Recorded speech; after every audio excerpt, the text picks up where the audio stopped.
Sa ngalan ng Ama, ng Anak at ng Espiritu Santo, Amen. sumainyo ang Panginoon. At sumayo rin. Mga kapatid, sa araw na ito, ating pinagdiriwang ang banal na kapistahan ng pagpapakita ng ating mahal na ina doon sa Lourdes, France. Pinagdiriwang din natin ang araw para sa mga kapatid nating may sakit. Aminin natin, lahat tayo ay may sakit. May sakit ang iba sa atin sa kanilang pangangatawan. Maaaring ang iba may sakit sa kanilang bulsa. Maaaring may sakit ng iyong kaisipan. Palagi kang natatakot, palagi kang nag-aalala. Maaaring may sakit na ang iyong pagsasamang mag-asawa. Ano man ang sakit mo, kapatid, alay mo sa Diyos. Maniwala ka, magtiwala ka. Meron tayong isang mahal na ina, si Maria, na walang ibang ninanais kung hindi tayo'y gumaling at bumuti.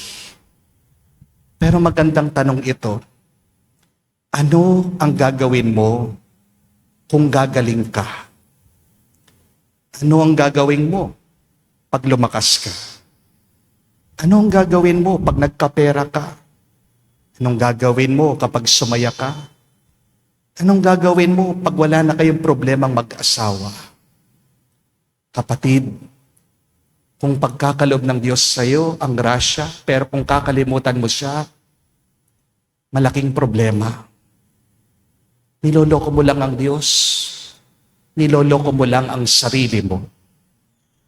Naway sa araw na ito, tandaan natin at alalahanin ang dahilan bakit tayo nabubuhay. Nakasulat yan sa ating katisismo.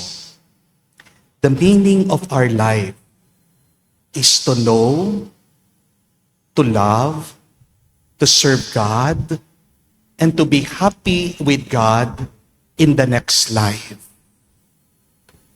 Kung hindi mo inaalam ang Diyos, kung hindi mo binamahal ang Diyos, kung hindi mo pinaglilingkuran ng Diyos, kapatid, makasarili ka. Kapatid, nagkakasala ka.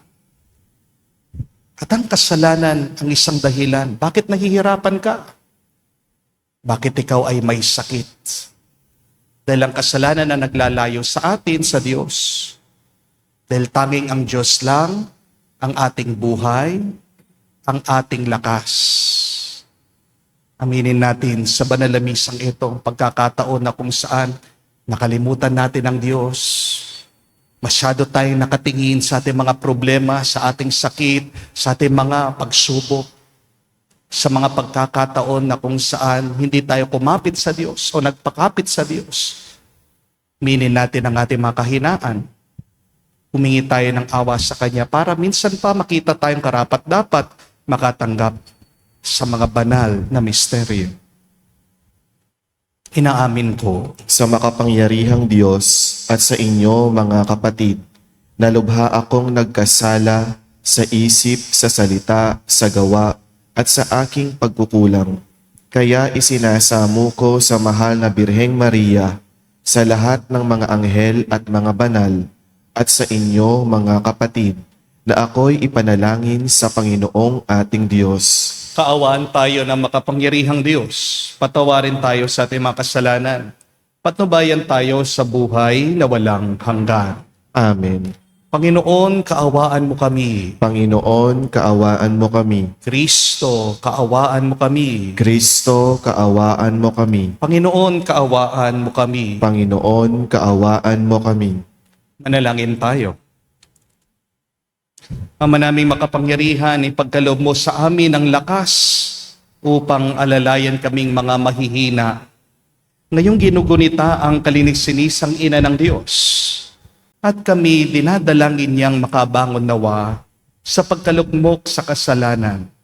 Niluluhog namin ito sa pamagitan ni Kristo kasama ng Espiritu Santo magpa sa walang hanggan. Amen.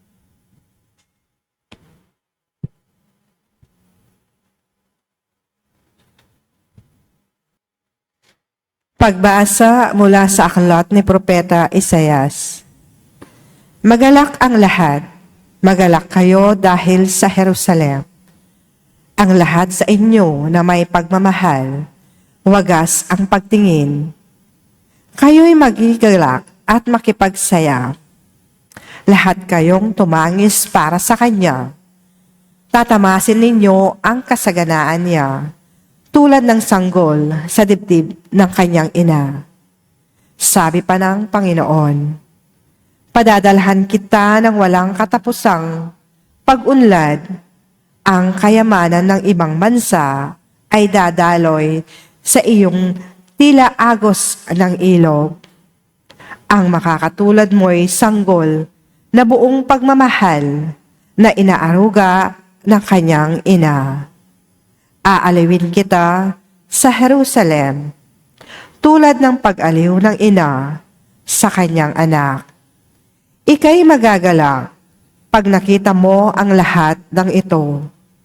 Ikaw ay lalakas at lulusog. Sa gayon, malalaman mong akong Panginoon ang kumakalinga sa mga tumatalima sa Kanya. Ang salita ng Diyos. Salamat sa Diyos. Pinupuri kang lubusan ng lahat sa ating bayan. Pinupuri kang lubusan ng lahat sa ating bayan. Anak, sumasa inyo ang pagpapala ng Diyos na kataas-taasan. Higit kang pinagpala kaysa lahat ng babae sa lupa. Purihin ang Panginoon, ang Diyos na lumalang sa langit at lupa. Pinupuri kang lubusan ng lahat sa ating bayan. Ang pananalig sa Diyos na nagudyok sa iyo ay hindi na mapaparam sa isip ng mga tao habang ginugunita nila ang kapangyarihan ng Diyos. Pinupuri kang lubusan ng lahat sa ating bayan.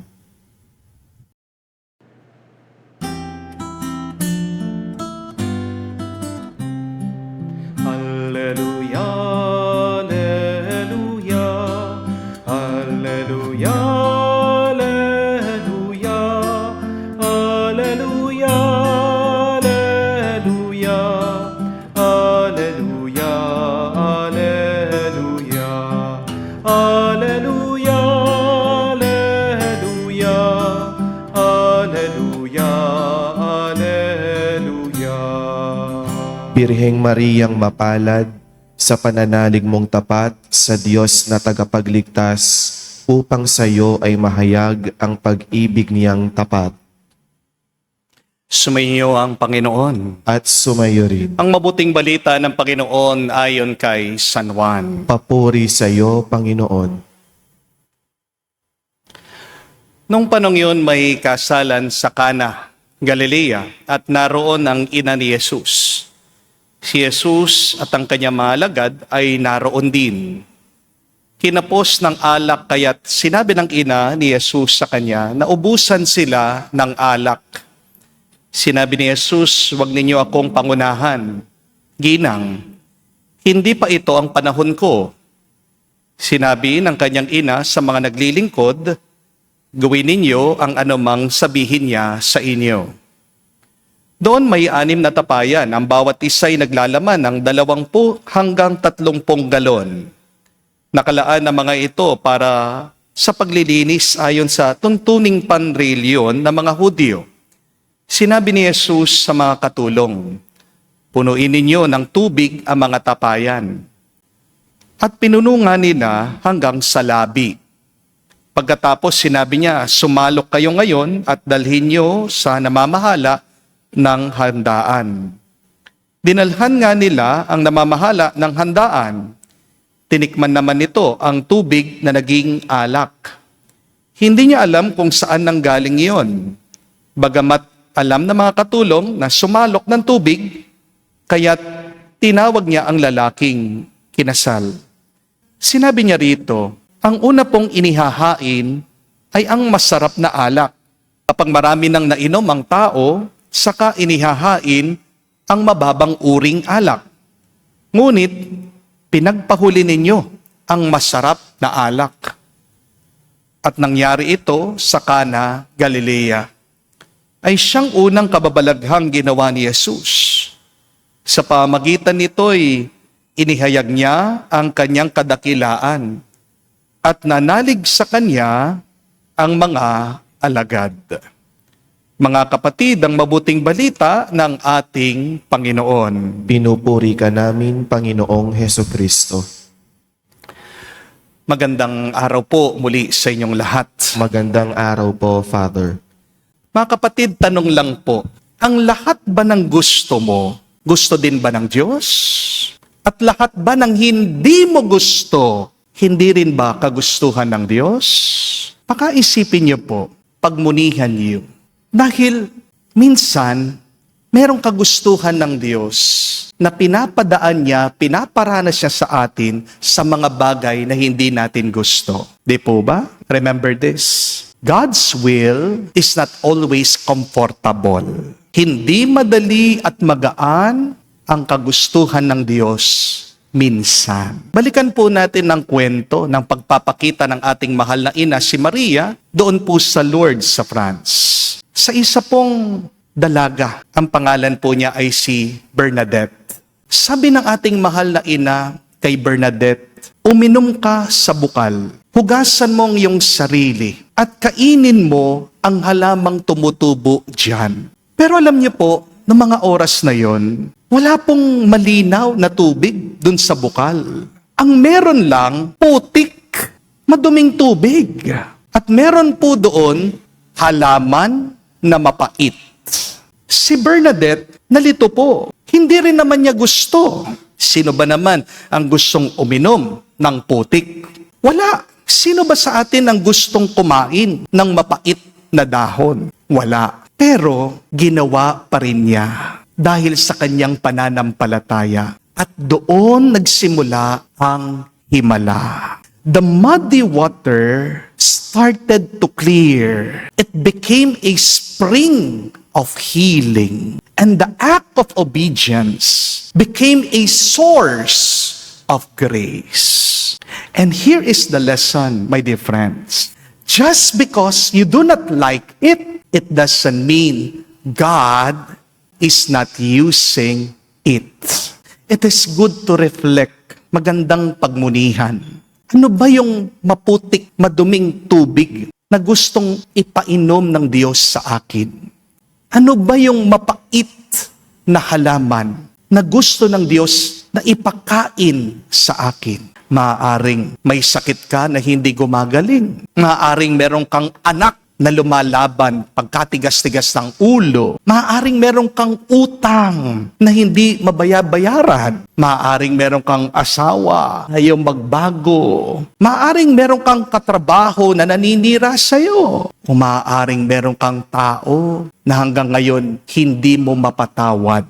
You may not like these things, and yet they can be graces for you. Because God is present in our inconveniences. Amen? Receive every experience in your life with joy. Why? Because what you do not like, God may be using for your healing and your strengthening. Minsan yung mga bagay na ayaw natin, yan ang gamot ng ating katawan.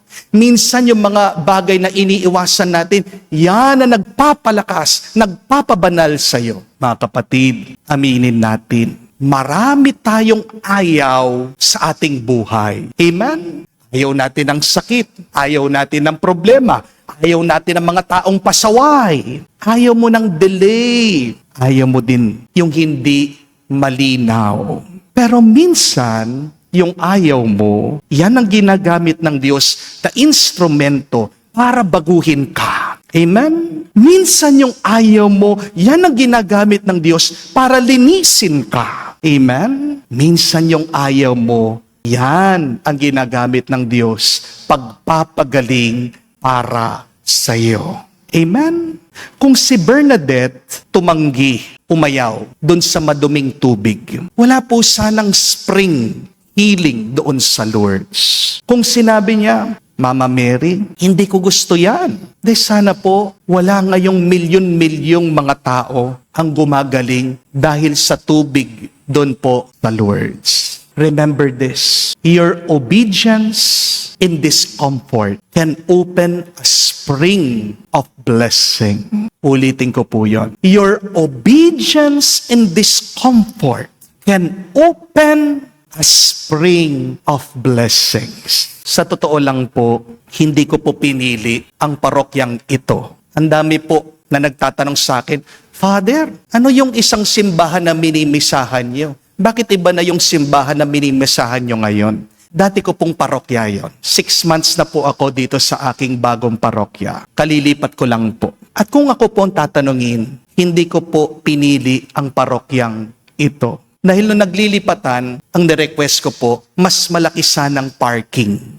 Dahil nahihiya po ako sa mga bumibisita. May dala sasakyan, walang parking, natatraffic po sila. Pero hindi po ako pinagbigyan ng Diyos. Bakit? May mas maganda po siyang dahilan. Dahil sa parokya pong ito, marami pong mahihirap.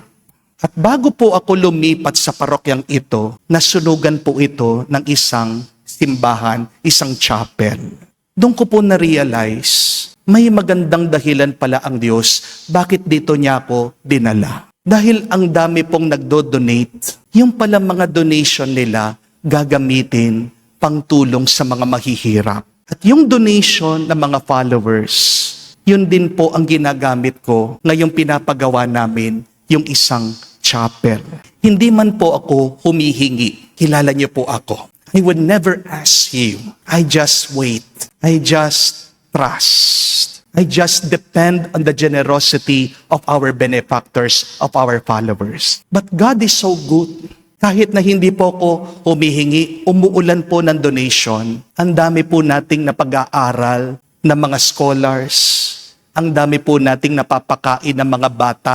Wala pong baon. At monthly po, meron po kaming ginagamit na pera, pampagawa po ng chapel na nasunog dito sa parokya. See how God is so wise.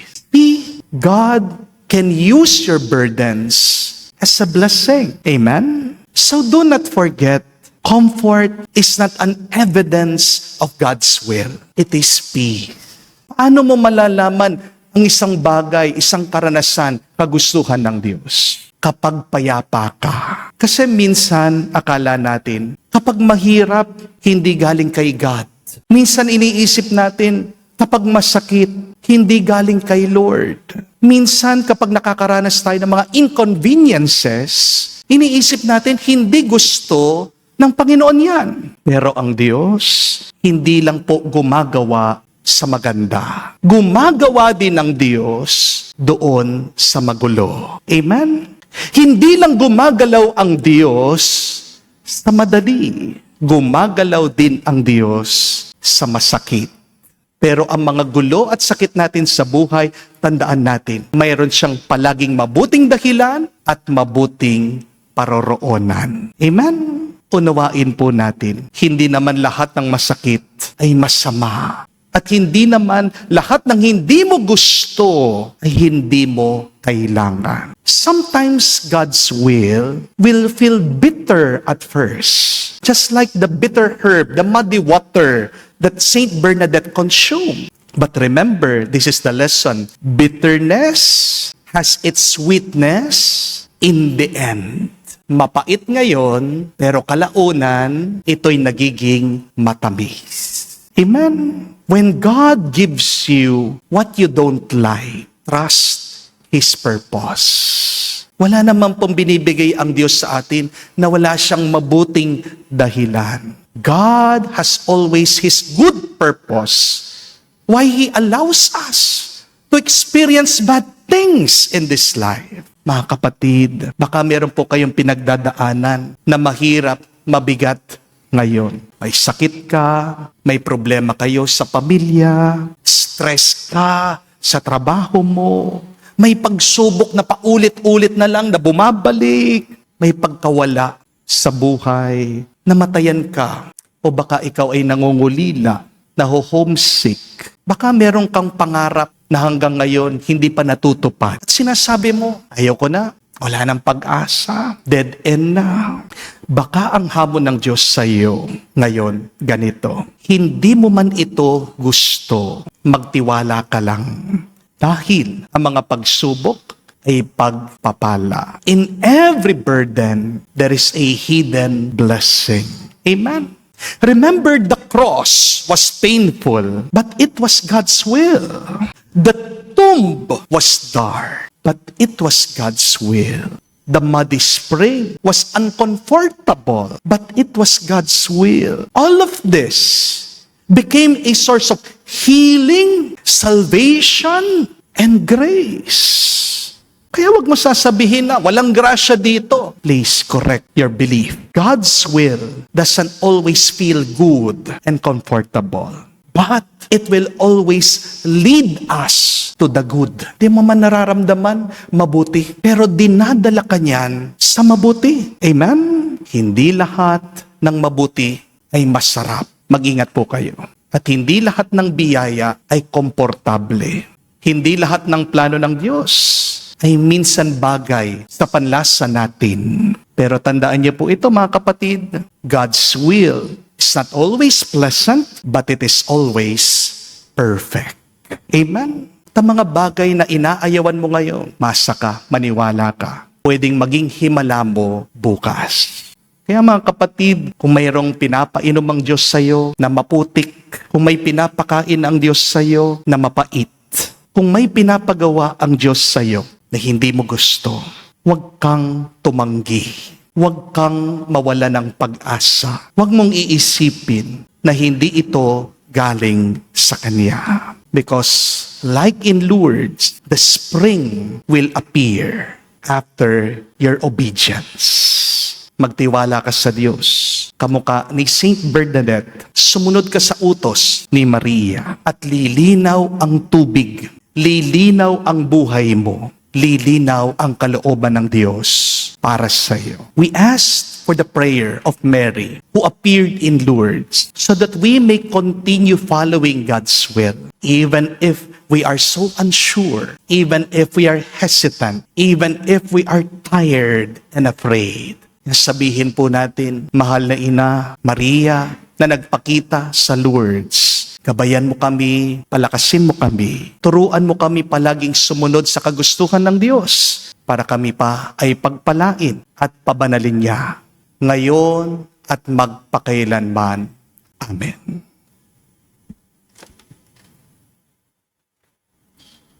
Tumayo po tayo, alay po natin sa Diyos ang ating mga dasal at panalangin. Ang Diyos ng hiwaga, nasa tabi ka namin at nalalaman mo kung ano ang bumabagabag sa amin. Kaisa ni Maria, ang ina ng iyong anak at amin ding ina, tumatawag kami sa iyo.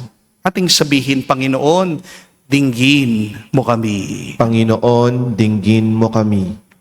Ang Santo Papa, mga obispo, mga pari, at mga relihiyoso naway maging tapat sa kanilang pangako sa Diyos. Manalangin tayo sa Panginoon. Panginoon, dinggin mo kami. Ang mga mananampalataya naway palakasin ang kanilang pagtitiwala at pananalig sa iyong tulong at maging handa nawa silang sundin ang iyong kalooban. Manalangin tayo sa Panginoon. Panginoon, dinggin mo kami. Ang mga pinahihirapan ng mga natatagong sakit naway magpasan ng kanilang krus ng buong tapang, lalo na kung walang nakahandang dagling panlunas. Manalangin tayo sa Panginoon. Panginoon, dinggin mo kami. Sa katahimikan po ng ating puso, manggitin natin, sabihin natin sa Diyos ang ating mga personal na pangangailangan. Panginoon, tulungan mo kami upang kami ay maging handang pagkatiwala ang aming mga sarili sa iyo. Katulad ng ginawa ni Maria, hinihiling namin ito sa pamagitan ni Kristo na aming Panginoon. Amen.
Manalangin kayo mga kapatid para ang ating mga paghahain ay kalugdan ng Diyos sa mang makapangyarihan. Tanggapin nawa ng Panginoon itong paghain sa iyong mga kamay, sa kapurihan niya at karangalan, sa ating kapakinabangan at sa buong sambayanan niyang banal. Ama naming lumikha, ang iyong nagkatawang taong anak ay tumulong nawa sa aming ginagawa upang siyang nilwal ni Maria, nandi bumawas kundi lalo pang nagpaganap sa pagkabirhen, ay maging dapat na kalugdan mo ang iyong aming paghahain sa pagpapatawad ng mga kasalanan, sapagkat siya ang Panginoon kasama mo at ng Espiritu Santo magpa sa walang hanggan. Amen. Sumainyo ang Panginoon. At sumayo rin. Itaas sa Diyos sa inyong mga puso at diwa. Itinaas na namin sa Panginoon. Pasalamatan natin ang Panginoong ating Diyos. Marapat na siya ay pasalamatan. Ama namin makapangyarihan, tunay nga marapat ikaw ang aming pasalamatan. Bukod mong pinagpala, maging ina ni Jesucristo, ang mahal na birheng nagpupuri at nagagalak sa iyo. Ikaw ang gumawa ng tanang dakilang bagay. Ikaw ang lumilingap sa lahat kailanman. Nilingap mo ang mahal na birhen bilang iyong abang alipin na iyong binigyan ng tungkuling kumalinga sa anak mong manunubos namin. Kaya kaisa ng mga anghel nagsisiawit ng papuri sa iyo nang walang humpay sa kalangitan. Kami nagbubunyi sa iyong kadakilaan.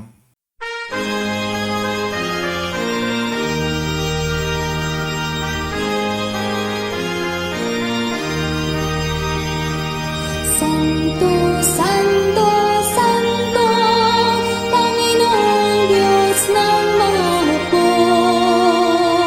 Napupuno ang langit at lupa ng kadakilaan mo. Hosana sa kaitasan, pinagpalang na paririto sa ngalan ng Panginoon. Hosana sa kaitasan, Hosana sa kaitasan.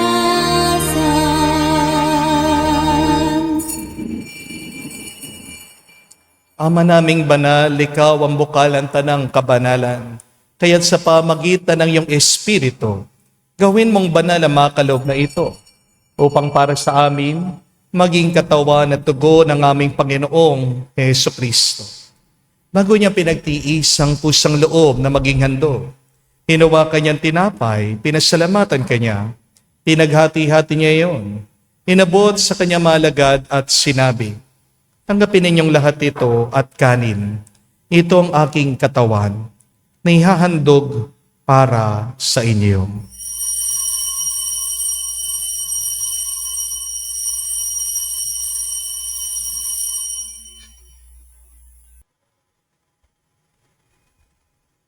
Gayon din naman na matapos ang hapunan, hinawakan niyang kalis. Muli kanyang pinasalamatan. Nabot niyang kalis sa kanyang malagad at sinabi, tanggapin ninyong lahat ito at inumin itong kalis ng aking dugo, ng bago at walang hanggang tipan. Ang aking dugo na ibubuhos para sa inyo at para sa lahat, sa pagpapatawad ng mga kasalanan. Gawin ninyo ito sa pag-alaala sa akin.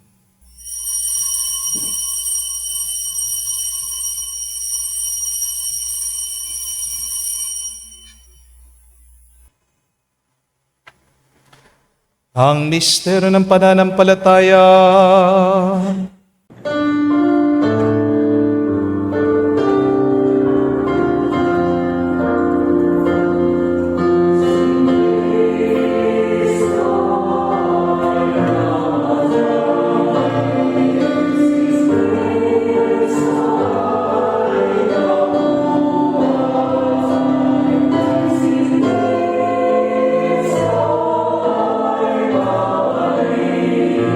Sa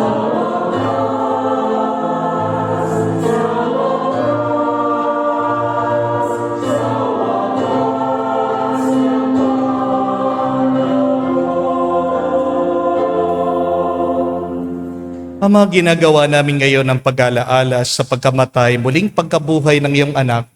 Kaya tiniyalay namin sa iyong tinapay nagbibigay buhay at ang kalis na nagkakalob ng kaligtasan. Kami nagpapasalamat dahil kami yung minarapat na tumayo sa harap mo para maglingkod sa iyo. Sinasamo namin kami magsalo-salo sa katawan at dugo ni Kristo ay mabuklod sa pagkakaisa sa pamagitan ng Espiritu Santo. Ama, lingapin mong iyong simbahan laganap sa buong daigdig. Puspusin mo kami sa pag-ibig. Kaisa ni Leon ang aming Santo Papa, si Florentino aming Arsobispo at ng Tanang Kaparian. Alalahanin mo rin ang aming mga kapatid na nahimlay. May pag-asang sila'y muling mabubuhay. Gayon din naman lahat ng mga pumanaw. Kawan mo't sila't patuloyin sa iyong kaliwanagan. Kawan mo't pagindapatin kaming lahat. Makasalo sa iyong buhay na walang wakas. Kaisa na mahal na Birhen Maria, Ina ng Diyos.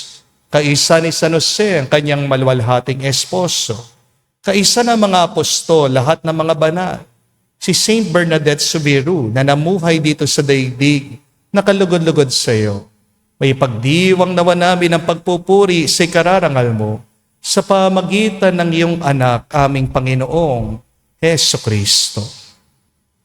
Sa pamamagitan ni Kristo, kasama niya at sa Kanya, ang lahat ng parangal at papuri ay sa iyo, Diyos Ama, makapangyarihan, kasama ng Espiritu Santo, magpasawalang hanggan. Amen.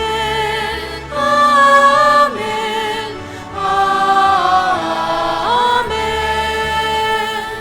Amen. Amen. Amen. Amen. Sa nakagaling na utos sa turo ni Jesus sa Panginoon natin na Diyos, ipahayag natin ang lakas loob.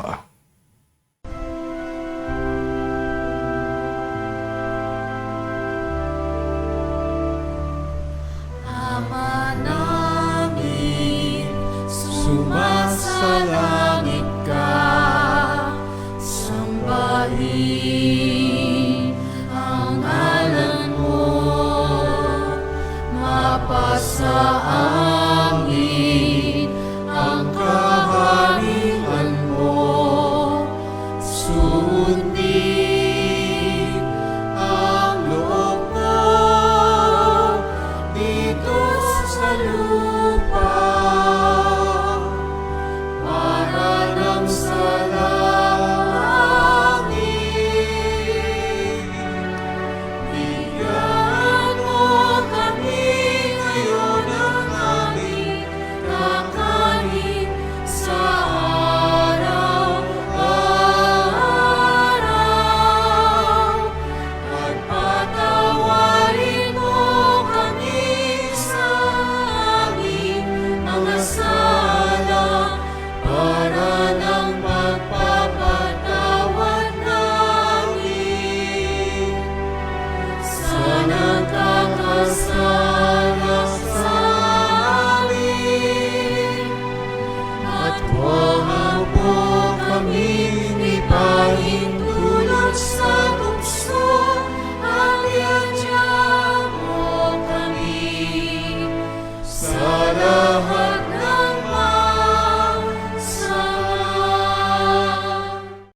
Hinihiling namin kami adya sa lahat na masama, pagkalooban ng kapayapaan araw-araw, iligtas sa kasalanan, ilayo sa lahat ng kapamakan, samantalang aming pinanabikan ang dakilang araw ng pagpapahayag ng tagapagligtas naming si Heso Kristo.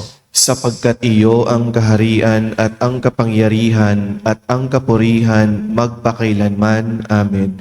Panginoong Heso Kristo, sinabi mo sa mga apostol, kapayapaan ang iniwan ko sa inyo. Ang aking kapayapaan binibigay ko sa inyo. Tunghayan mo ang aming pananampalataya at huwag ang aming pagkakasala.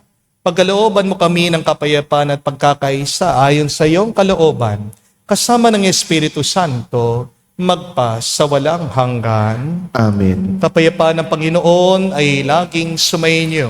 At sumayo rin. Magbigayan po tayo ng kapayapaan sa bawat isa. Peace with you po. Kapayapaan po sa inyong lahat. Kordero ng Diyos na nag-aalis ng mga kasalanan ng sanlibutan, maawa ka sa amin. Maawa ka sa amin. Kordero ng Diyos na nag-aalis ng mga kasalanan ng sanlibutan, maawa ka sa amin. Maawa ka sa amin. Kordero ng Diyos na nag-aalis ng mga kasalanan ng sanlibutan, ipagkaloob mo sa amin ang kapayapaan.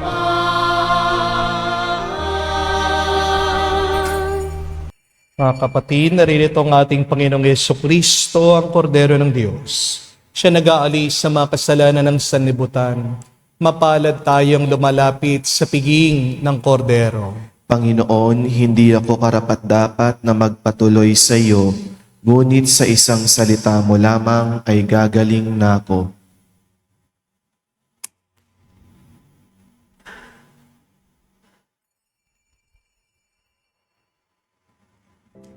Umasa ka sa Diyos, ang mabuti gawin, at manahan kang ligtas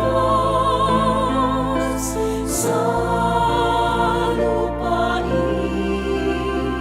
Sa Diyos mo hanapin ang kaligayahan, at pangarap mo ay makakamtan.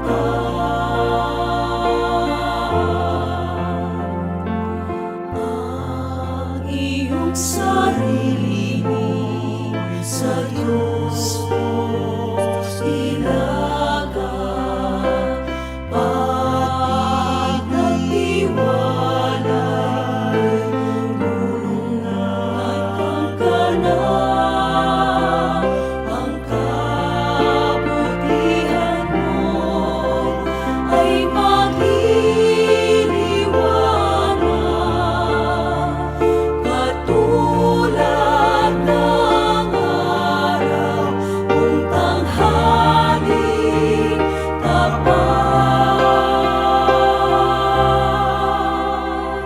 Umasa ka sa Diyos, ang mabuti gawin, at manahan kang ligtas sa lupain. Sa Diyos mo hanapin ang kaligayahan, at pangarap mo ay makakamtan.